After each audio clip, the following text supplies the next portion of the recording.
All right, so the Senate Committee on Legal Affairs and Human Rights will resume its sittings tomorrow to hear submissions from members of the public, of course, ahead of that special sitting that takes place later on this week. So in light of that, we're asking you tonight, should the Senate endorse the National Assembly's approval of the Election Laws Bill? Should the Senate endorse the National Assembly's approval of the Election Laws Bill? Your thoughts to the SMS number 22155. Start with a yes or no. Leave us your name and your location and your brief comment.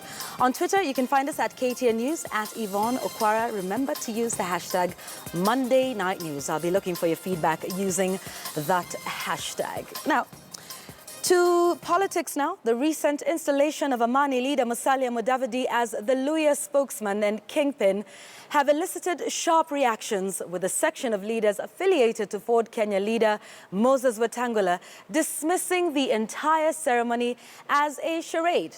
Here is Chris Thairu with those developments. Not once, not twice, but on several occasions, political leaders from the Western region have been trying in vain to unite and form a strong political bloc that will push one of their own to the house on the hill.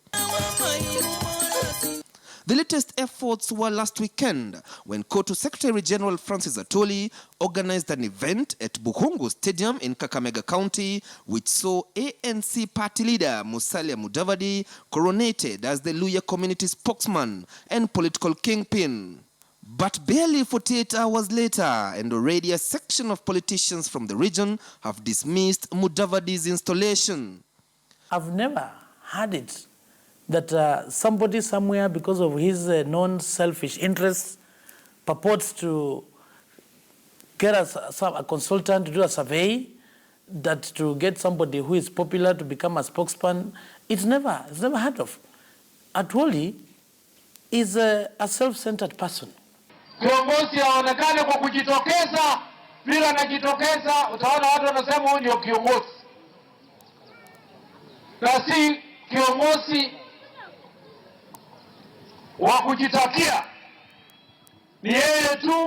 The politicians mostly affiliated to Ford Kenya party leader Moses Wetangula, who launched his presidential bid in Kakamega County last year, accused Atwoli of plotting to force the community to support certain individuals without consulting the whole leadership from the region.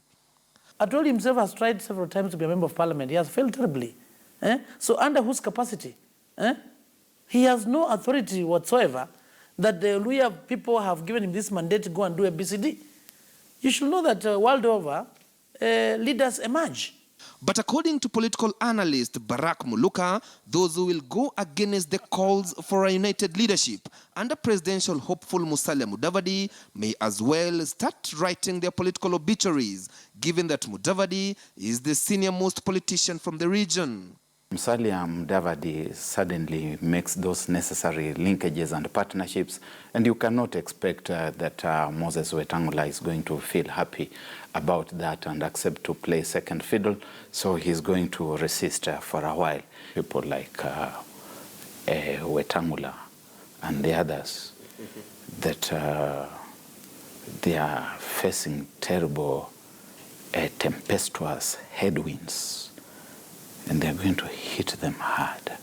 Ford Kenya party leader Moses Wetangula has positioned himself as the alternative political kingpin from the region, and indeed there are reports that he might be coronated as the community spokesman in the next few weeks, an event that is expected to be held in Bungoma County. We do not recognize that.